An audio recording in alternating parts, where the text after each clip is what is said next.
Hello, hello, hello, hello. Ah, yes, okay, sorry. Got things falling down here. You don't need to see that. How are you? Hello, good evening. Good evening, good evening. Buonasera, or buon pomeriggio, or good afternoon, as you prefer. Here we are, Monday live with love with me. And my mosquito eaters. I'm surrounded. It's an invasion, and I don't know what to do. I smeared myself with that kind of lotion and citrus stuff, and the smell is lovely, but the effect is not what I'm really hoping for, because I seem to be attracting lots of insects. Yeah, there's one. There's another one. And so anyway, it's no point. I even got a bat house. You know a bat? You know the bat? The thing that flies, that kills all the mosquitoes. Yes, I put a bat house, actually 2 bat houses in my garden, but bats don't want to live there. So I'm left here with my mosquitoes. What can you do? It's the summer, isn't it? Anyway, good afternoon, everyone. Welcome, welcome, welcome. This evening, we're here to talk about something that I really care about and I'm really happy about. So, as you know, come sapete, Speak is open. We still got spaces for new students, for adult students, ma abbiamo anche Speak Junior. Yes, Speak Junior arriva. Speak Junior che cos'è? È proprio per i ragazzi in età delle medie e delle medie superiori. Infatti abbiamo Speak Junior Junior, che è per 11 to say 13, 14 year olds, quindi quelli che vanno ancora alle medie e che finiscono adesso. Yes, cari ragazzi, per fortuna adesso un po' di riposo, ma inglese non va in vacanza, noi continuiamo. Quindi Speak Junior per ragazzi e Speak Junior High per quelli un po' più grandi. Junior High, quindi per i ragazzi delle medie superiori, quindi dai 15, 17, 18 anni. So, avete un numero di telefono nel primo commento che è della nostra fantastica Carmelinda ed è anche questo numero qui che passa from left to right on my screen. Allora, che aspettate? Se siete famiglie che hanno ragazzi a cui volete regalare l'inglese per la vita, l'inglese per il futuro, l'inglese per il lavoro, per viaggiare, per relazionarsi con altre culture, con altri popoli, con tutto il mondo, ma cosa aspettate? Allora, chiamate Carmelinda, vi darà le spiegazioni. Speak Junior funziona un pochino diversamente dal tradizionale Speak, quindi un piccolo passo indietro. Speak generale, lo sappiamo, è la nostra palestra di inglese per gli adulti, dove ci sono studenti adulti, ok? Quindi è tutti i giorni per un livello basic o per un livello intermediate plus, un upper intermediate level, con insegnanti veri dall'altra parte dello schermo, no? Ci sono io, c'è Mike, c'è Mary Lee, c'è Dee, c'è Alex, c'è Tisha, c'è Michelle, c'è Hilly, c'è tutto un team di insegnanti con tantissima esperienza, persone favolose e di grande cuore che sono veramente passionate about the language and passionate about speaking, ok? A tutti noi piace parlare, non so se si è capito che siamo dei chiacchieroni noi, ma in Speak parlate voi.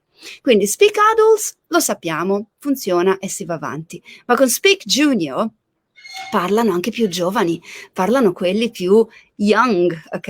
E quindi abbiamo dedicato questo target ai ragazzi, ripeto, per l'età delle medie e per l'età delle medie superiori. Questo progetto non è ancora stato avviato, aprirà le iscrizioni con la prossima settimana. Hello Simone, hello Raimonda, hello Sadwi. Adesso arriviamo anche con English, una piccola parentesi in italiano per far capire bene a tutti quanti questa bellissima opportunità che abbiamo aperto adesso per i ragazzi.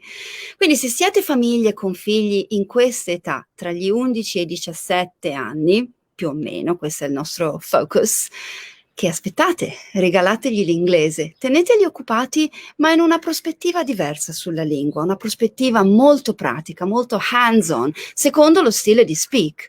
Poca grammatica, Ci sarà naturalmente revisione, ma noi abbiamo riscontrato che gli adulti naturalmente, ma anche i ragazzi hanno bisogno di prendere passione alla lingua inglese. Tanti sono un pochino, lo subiscono questo inglese perché lo devono studiare, giustamente fa parte del loro curriculum scolastico, ma perché non farlo da un altro punto di vista, che sia non una scuola numero 2, ma che sia davvero un approccio pratico alla lingua, con un sacco di attività, di giochi, di competitions, di curiosità della lingua, un po' come facciamo già con i grandi. Questo lo facciamo per i più giovani. Sarà 3 volte alla settimana, in orario che vi dirà Carmelinda. Non mi chiedete i costi perché io non li so i costi, non li so mai io i costi, ma li sa Carmelinda. Ci saranno ovviamente delle fantastiche promozioni e dura 2 mesi questo progetto. È un summer edition di Speak Junior in questo caso. Allora, condividete questa diretta, condividete, io mi aspetto che voi lo facciate, thank you che lo fate, perché potrebbe essere interessante per tante persone. Non solo quello che facciamo qui affrontando l'inglese, la grammatica o alcuni aspetti della lingua inglese, ma potrebbe essere interessante appunto a chi ha famiglie. Ok? So, thank you. And let's go with our lesson tonight. Stasera è dedicata sia agli adults sia ai teens, ok? A junior, perché trattiamo un argomento che non sempre è così chiaro, anche se potrebbe sembrare basic. Are there any little borsa tweeting? Borsa tweeting? What do you mean borsa tweeting? Oh, yes, okay, sorry, I get it. I understand. Share vuol dire condividere. It doesn't necessarily mean economic-wise, okay, but yes. Birds. Oh, yeah, okay, now I understand what you mean, Anna Paula. Sorry, oh gosh, it's Monday. Yes, there's loads of birds. Can you hear them? They're tweeting, chirping. They're very happy. Now they're obviously all silent, but they are. Last time, do you remember there was that horrible seagull on the roof there, and he was laughing at me. I wonder if he's coming back later. Possibly he will be. So, anyway, let's go with our question and question tags. This is what we are doing tonight. Sorry, sometimes I look down because I've got mosquitoes biting me. It's unbelievable. So the question construction and the idea of interrogative forms in English can be a little bit tricky sometimes. So I would like to test you on your knowledge and see how much we can clarify. Have you noticed how we went from Italian to English? Because now we're in the focus of the lesson, okay? But don't forget what I told you before about Speak Junior. Spread the word. Anna Paula, damn T9. Yeah, I know. You're not alone, sister. We hear you. Okay, let's start with this statement. Okay, mosquitoes. In a question, an auxiliary verb normally goes before the subject. And that's a fact. So a question like this shouldn't be surprising, okay? Have you received my parcel? Not you have received. We are swapping the position. The auxiliary verb to have goes before the subject you. Or also, what are those people doing there? Not what those people are doing there, okay? Are goes before the subject, those people. Okay, so far so good. It isn't like a particularly complicated piece of grammar here. Only the auxiliary verb goes before the subject, as we just seen, not the whole of the verb. So even when the subject is quite long, this can happen, okay? Look at this. Is your brother coming with us? Okay, is the piece of the verb, which is the auxiliary part, is verb to be, because before the subject, and then the verb continues, coming. Not is coming together your brother for lunch. Oh, I changed the structure here. First I said with us, and then I said for lunch. But you understand the point. Another example on this topic could be this one. When was this book written? not when was written this book. Okay, so what I'm saying, the auxiliary goes before the subject and it splits the rest of the verb. As I said, even when the subject is very long, so the auxiliary goes before the subject and the rest of the verb goes goes after it. So look at this sentence. Where are the president and his family staying? Where are the president and his family? Long subject. This one here from the president to his family. And then staying is the rest of the verb. Not where are staying the president and his family. You understand this, yeah? Thumbs up if you do. If there is no auxiliary verb, then we use do, does, or did. So, for example, to form a question, of course, we're talking about question formation. Do you like reading? Not like you're reading, because like is not an auxiliary verb. Okay, so we have to use something, a word, which acts as if it's stating a question, if it's stating that we are creating a question. So do you like reading? Because I'm referring to a second person singular. Or pointing out an example with a third person singular. What does flabbergasted mean? Not what means flabbergasted, okay? And by the way, do you know what flabbergasted mean? Let's just see. All right, everybody's commenting, thumb up. Okay, good. So what is flabbergasted? It's a good adjective. I like it. Tell me in the comments if you understand. What does flabbergasted mean? I think we met this adjective once. I think it was in one of my live streams when we were talking about extreme adjectives and gradable adjectives. And yes, can you hear the swallows? They are just going round and round, and I think it's hunting. The hunting hour. They're chasing little insect. They're beautiful, but probably you can hear them. Okay, let's see your comments. Okay, Simone doesn't know. Giovanna doesn't know. Flabbergasted is like completely taken by surprise, stunned. I have no idea. I'm completely like stunned by this thing. Okay, I'm absolutely flabbergasted, puzzled, maybe confused. It's good to use it. Going back to how you create a question, do, obviously do, does, and did. When I say do, I mean the complete series, okay? Do, does, and did isn't used when you have other auxiliary verbs or the verb to be. So a sentence like this, can you open the window? Of course, because we already have can. You wouldn't say, do you can open the window? Okay, you understand that? Say you do, please.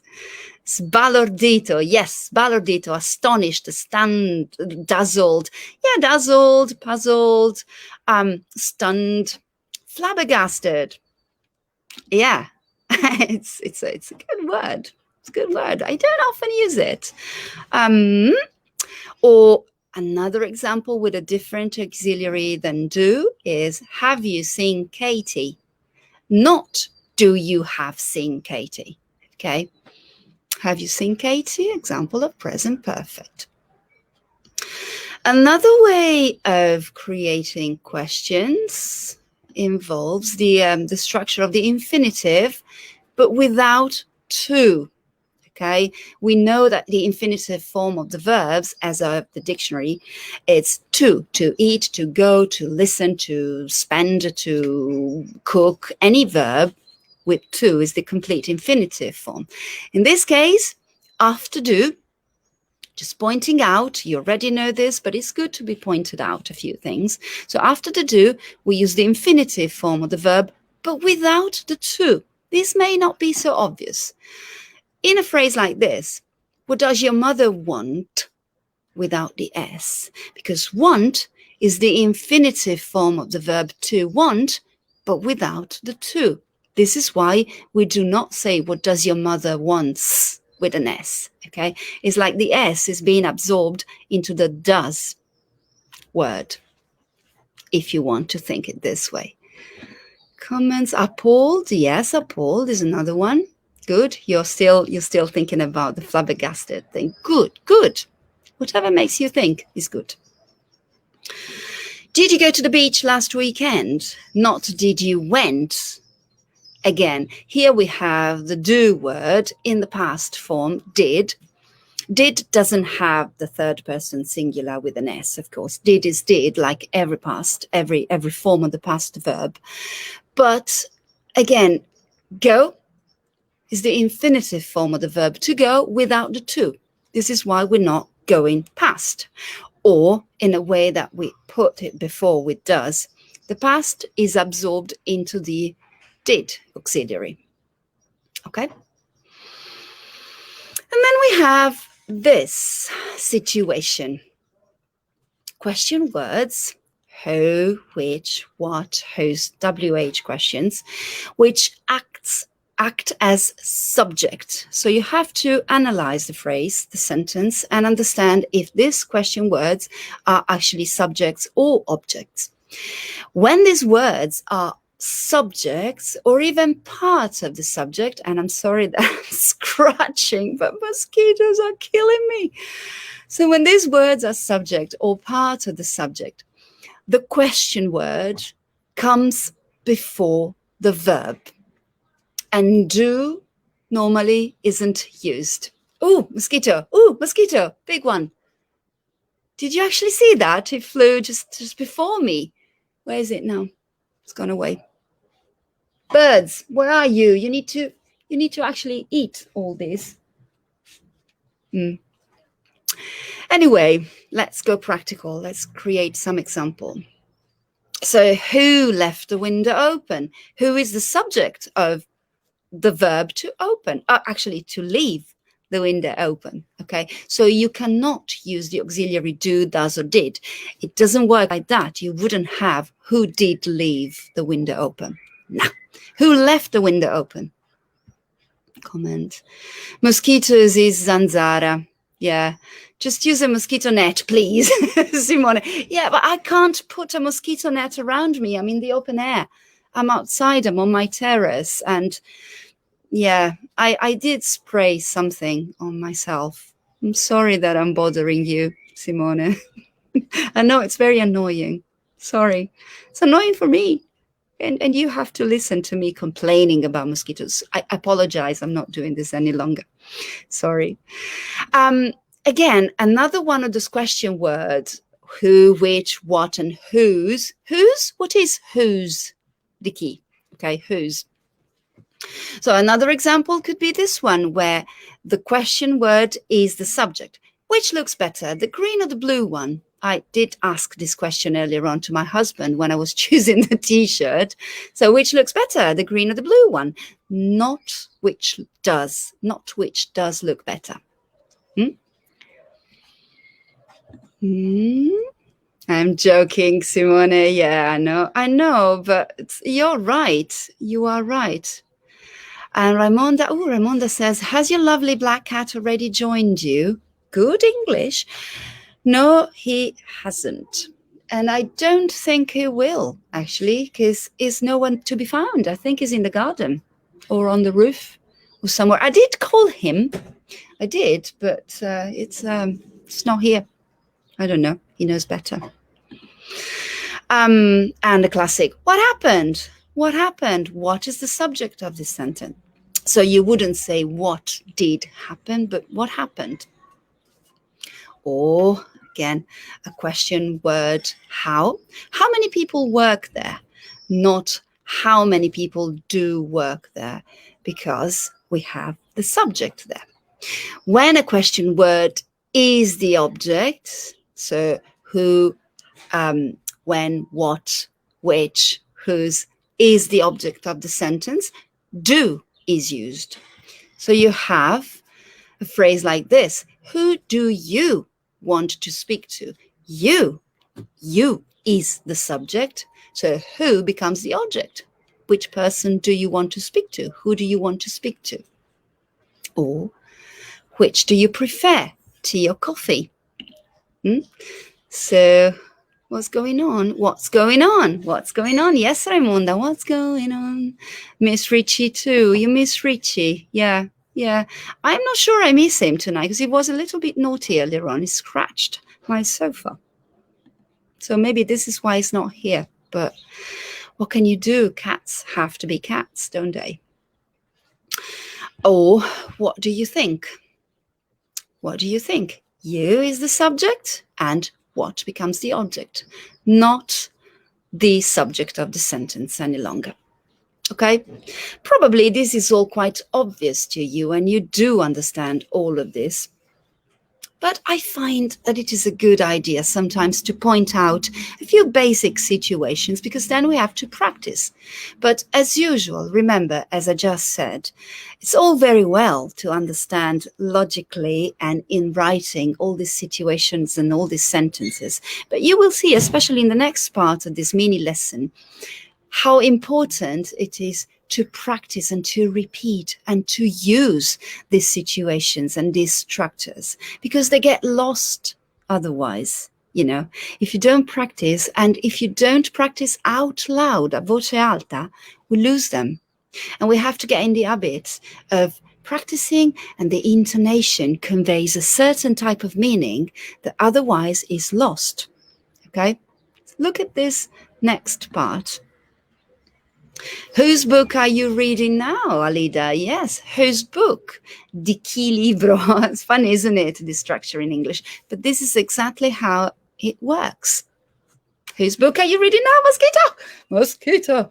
They are so cheeky. They just come right in my face. Blimey, unbelievable. And finally, here we are, question tags, the basics of the question tags, because then there are more advanced steps and perhaps we'll do another mini lesson on the advanced. Today, we talk about question tags, the idea, the concept of question tags, and then next time we will perhaps do more advanced stuff because there's a lot to say about question tags. What are question tags? Question tags are small questions, very short questions that usually, that all the time, come at the end of a sentence, okay? And they are used to reinforce and just normally used in English, both in spoken English and in written English. So a statement like this, not a very good film, was it? The first part of this sentence, which I'm not saying is understated, is what we know is there. It was a good film, okay? It was not a very good film, was it? Or, you do take milk in your tea, don't you? You do take milk in your tea, don't you? You do take, with this do here, even if it isn't a question they started. Even in squad, started their round. They're beautiful. They're absolutely beautiful. I wish you could see them. Well, probably you see them all the time in your area, but I love this. I love this hour. So you do take is like to emphasize that I am saying something and I believe this is true. You do take milk in your tea, don't you? Listen to my intonation to the final part of this sentence, the question tag. Don't you? Don't you? Goes down. You will see why in a second. I will explain. But in the meantime, let me just check your comments. Alida says, you're going to kill that mosquito, don't you? Yes, is that correct English? Alida, think about it. I haven't yet explained this, but this is why we're doing this. So thank you for the chance of explaining something. The question tag, please go away from me, thank you. The question tag refers to the first part of the sentence. So if a sentence begins with an auxiliary like you are you, then you have to use the same auxiliary verb. Okay, so this is why we've got this. You live in Italy, don't you? Yes, exactly, because you wouldn't say are you. If you live in Italy, live is a verb that takes a do question, okay? So that's correct. It works like this, and this is the rule at the basis of question tags: negative after affirmative, and vice versa. So if a sentence starts being like a negative sentence, then you have to go affirmative, so affirming with a question tag, and affirmative after negative. That's as simple as that. So question tags are used after affirmative and negative sentences, but not after questions. That's the thing. Look at this example. Here you have a very classic and simple sentence where you do see the question tag and you do see the auxiliary with the verb to be. You're the new secretary, aren't you? So I'm affirming in the first part of the sentence, and immediately it goes negative, goes round with the question tag, but the first part of the sentence is not a question, it's a statement. You're the new secretary, aren't you? Or vice versa, if I want to swap, I go, you're not the new secretary, are you? So I'm asking, you're not the new secretary in a negative form. I'm stating a negative sentence here, and then I'm questioning it in an affirmative way. So it changes, it swaps. Is this clear? But you wouldn't say, this is wrong. Mind you, this is not correct. This is my wrong example to you. Are you the new secretary, aren't you? No. A question tag wouldn't come after a real question. We know that this is a real question because you have the auxiliary verb are, to be, and the subject in an inverted way. This wouldn't happen with the question tag. You would simply say, are you the new secretary? Full stop. Well, actually, question mark, and that's it. So if the main sentence, this is what I was saying before, and I corrected somebody. Oh, look, interesting, Simone. Yes, question tag is for translate to translate. Vero? Yeah. Do you live in Italy, don't you? Vivi in Italia, vero? Am I right? Yes. In Italian, you could say, vivi in Italia, no? Again, if you say no at the end of a sentence in Italian, basically you're doing the same thing as the real question tag, where you swap the idea of affirming something and then negating, not really, but you're going negative at the end. Ti piace il tè, no? Okay, so first I'm affirming that you like tea, and then I'm saying, don't you? No? So this is the idea. Vero? Yes, am I right? It conveys the same idea. I'm fascinated by this. Thank you. Thank you, Simone. Good point. Good point. Perhaps this makes it clearer in understanding. Okay. But remember this, if the main sentence has an auxiliary verb, this is repeated. This auxiliary verb is repeated in the question tag. So let's have a few examples here. Anthony can speak German, can't he? Okay, so what we are using here is can, modal verb can. Anthony can speak German, can't he? So I'm repeating the same modal in a negative form. Let's go with the verb to be, apostrophe S. The lessons are 11, isn't it? The lesson is at 11, isn't it? And again, it would be la lezione alle 11, no? Vero? Ho ragione?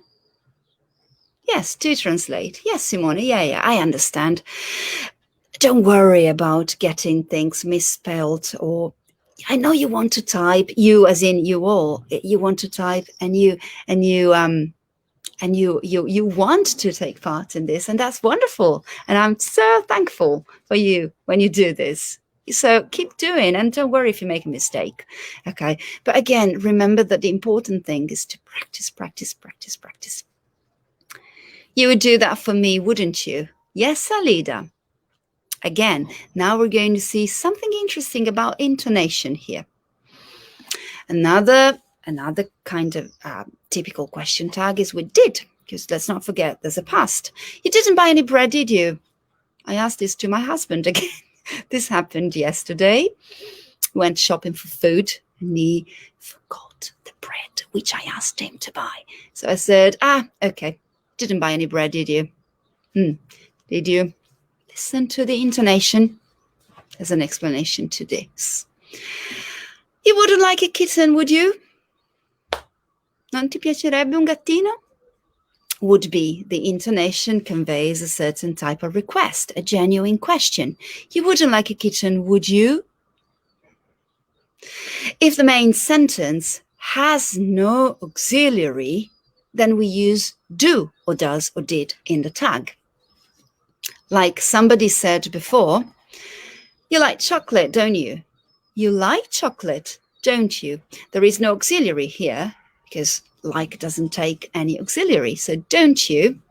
Well, it does. It takes does, did, or do. Simon gave you his address, didn't he?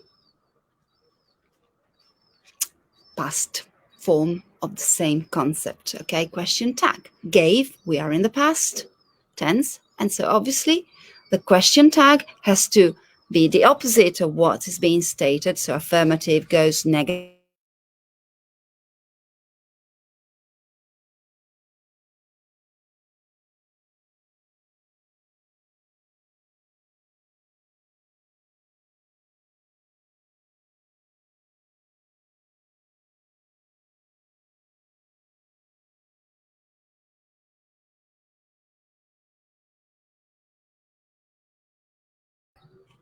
Yes, I'm still here. I don't know what happened there. Well, luckily we're nearly finished, but I wanted to say something about the meaning and intonation.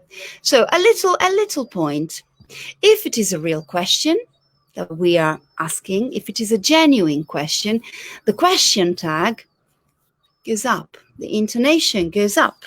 Okay, so if it isn't a real question, then if it isn't a real question, or if we are sure of the answer, we use a falling intonation. It goes down, the voice goes down. So look at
hello?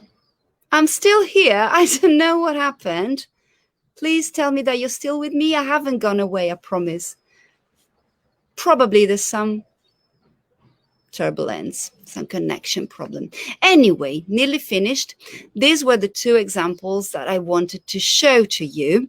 So if I say a real question, the intonation goes up and we go like, the lesson's at 4 o'clock, isn't it? Intonation goes up.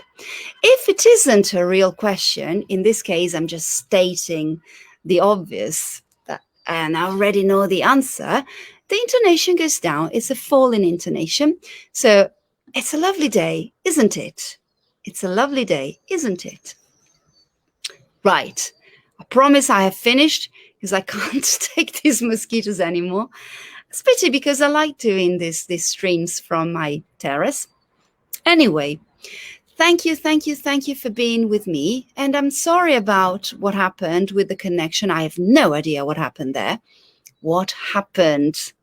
Questions that we created earlier on. Subject of my question is, or my sentence is what? And so have a good Monday, everyone. I hope you have a fantastic week. Don't forget about Speak Junior. And See you on Friday. But before me, there will be Alex on Wednesday with some interesting topic. And thank you for being with me. Thank you for your company. Bye.